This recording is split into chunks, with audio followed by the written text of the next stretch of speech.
Greetings all, Raphael X here with another video, my Catholic 2 cents. Subscribe, click on the notifications button, to do all that good stuff. Leave a comment, share this video, and let's start with a prayer. Nomine Patris et Filii Spiritus Sancti. Amen. Gloria Patri et Filio Spiritus Sancto, sicut erat in principio et nunc et semper, et in saecula saeculorum. Amen. Ave Maria, sed sapientia, ora pro nobis in nomine Patris et Filii Spiritus Sancti. Amen. All right, greetings to all. I do want to talk to you about a good topic, because in the church, with a lot of YouTubers, you hear a lot of bad news, and I want to give good news. We know, again, the Church is of Christ.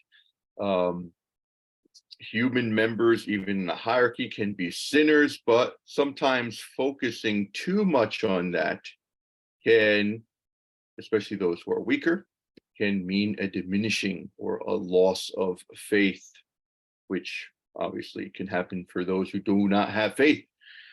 So I want to talk today about a little bit about the World Youth Days going on now.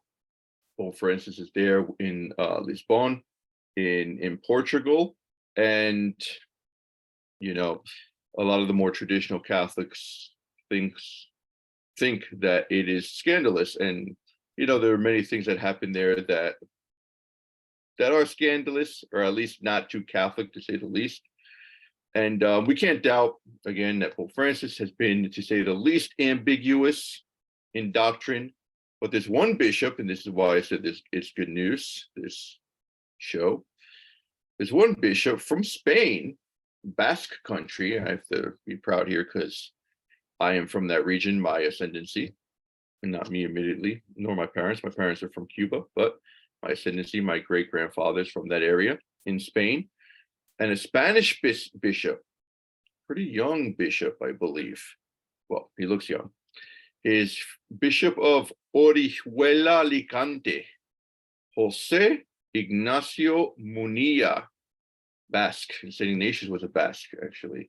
And what's interesting is that the last general was the what he's called the Black Pope of the Jesuits, was also a Basque, and his name is escaping me right now. He's actually he was a friend of my parents. He came over to eat a couple times. I forget his name. So the last superior general of the Jesuits was a Basque too, and they said, just the saying goes, as just as a Basque founded the Jesuits, a Basque destroyed the Jesuits, right? Because of the whole of his promotion of the liberation theology. But let's go here and look at this bishop. It's an interesting article from a blog. And here's the bishop. And Pope Francis says, let's make a mess. Hacemos lío in Spanish. So let's make a mess. That is what this bishop is thinking. No one is born in the wrong body, and apparently this is controversial, right? Insanely controversial. No one is born in the wrong body, making a mess of things. All right, here's the bishop here again. The Bishop of Orihuela, Alicante, has taken seriously the invitation of Pope Francis to make a mess at World Youth Day. And it is that at this time, making a mess can be synonymous with going against the current for the mere fact of proclaiming truths of faith or science, and that can lead to the media martyring you, as is happening to Munilla. So making a mess can be affirming basic biology, right? Making a mess, the attack of the natural truths. Absurd. There was actually, a little bit of a pushback, which is a good sign of faithful Catholics against the LGBT promotion there in the World Youth Day. So, as a side note, in his Catechesis on integral ecology, Bishop Munilla wanted to give a different approach to what perhaps we are used to hearing when other ecclesial leaders talk about these issues. So They have integral ecology or ecological theology or theological ecology. It's basically the theology of the environment, and it's absurd, right? It's totally absurd and totally novel. There's no precedent in it in tradition, has no basis in tradition at all. Magisterial, fathers of the church, saints, nothing. You won't find it anywhere. So yes, we have to take care of the earth, but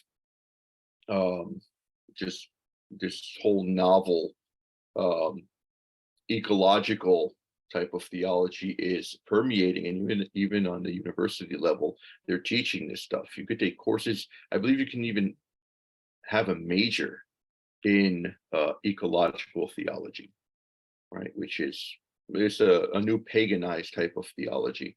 But either way, so this bishop is giving a talk on the ecology, ecological theology, integral ecology, and he's going to essentially say that, well, we cannot take care of the environment if we can't take care of ourselves. Morally, of course, morally, right? And obviously that goes in line with physically. We have to affirm, first of all, what we are, right? If what we are is totally arbitrary, then we cannot even take care of the ecology. How can we take care of nature if we don't know what we are, right? Or we are not anything in reality. We could just define what we are. Can we just define what other things are? And hence there will be really no care of them. All right. Munir has criticized the inconsistency of those who risk their lives to save seals, whales, or penguins, but at the same time defend abortion. What ecology is that? Asked the former bishop of San Sebastian. At the same time, he charged against environmentalism that seeks to take the place of God and becomes a false religion. So we know, of course, environmentalism, and this, you see this in the Old Testament, as you go away, as you turn away, as you deviate from true religion, you tend to see nature as you tend to divinize nature, because we have in our very being this thirst. We're capax Dei, we're capable of God. So we need the mystery, right? So instead of looking for the mystery where it is in the supernatural, we insert, we can say, the mystery in the natural, and we misplace our religion. So it becomes a religion of nature, environmentalism. Let's go back to here. All right. So false religion, yes. Criticism of transgenderism. Transgenderism is attacking against ecology. You can't be, and you do see some bouts between transgenderists, or the whole LGBT, QIA, all that stuff, plus, and the environmentalists. You do see there are interesting infighting, we can say, and I say infighting because basically they're leftists, so it is surprising in a sense, but they do, their protests and counter protests between them. Ecology has to begin with respect for ourselves. God has created us well. God did not make mistakes. No one is born in the wrong body, said Munir, was applauded by the young people after that statement. So that's very interesting. God does not make mistakes. So transgenderism, essentially, if they believe in God, which is, you can't, it's antithetical. But if a transgenderist were to believe in God, you would have to say, God made a mistake, right? Which is absurd. I'm not making a mistake. God is making a mistake, right? Ridiculous. Back to the article. All right. Munir has also criticized that environmentalism denounces transgenics, but at the same time defends a transgender, that one can suddenly change from being a man to being a woman. It is a contradiction that makes an ideology clear, he has pointed out. So transgenderism, and this is an interesting take from this bishop, transgenderism is an attack on the environment.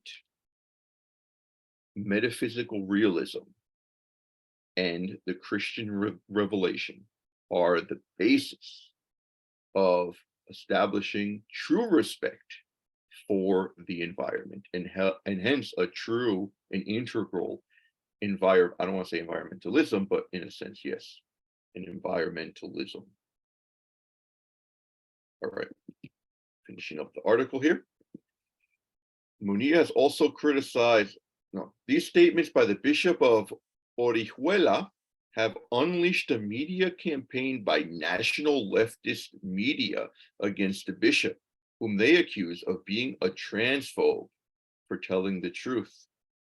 On the other hand, the prelate of Basque origin denounced that the existence of dog children in our culture is a drama, and he was concerned about seeing more and more baby carriages without children and with dogs inside. Let the dogs be dogs, the bishop requested. Yes, very controversial. It's very funny to say the least. All right, well, I wanted to kind of give that good news. There are good bishops out there. There are good bishops out there. And it could happen that, Catholic YouTubers, good, faithful Catholic YouTubers, don't focus on the good. The bad sells, right? Evil sells. We have evils like eye candy because of our fallen nature. We find it so fascinating, even though in reality, evil is boring. But we find evil fascinating, and a lot, these YouTubers need to make money. They need to feed their families. A lot of them do it full time, so it makes sense that they focus on the evil, and rightly so. In order to, the purification of the church has to go through the purification of this evil, and it can only be purified once it is known. So kudos to them. But from time to time, we do need good news, and there is good news there. Mainly that there are good bishops. And let's continue to pray for our bishops, those who are not so faithful, those who are faithful, and in a special way for this bishop of Bishop Munilla, they say in Spanish. Jose Ignacio Munilla. All right. Well, God bless you. Until next time, take care.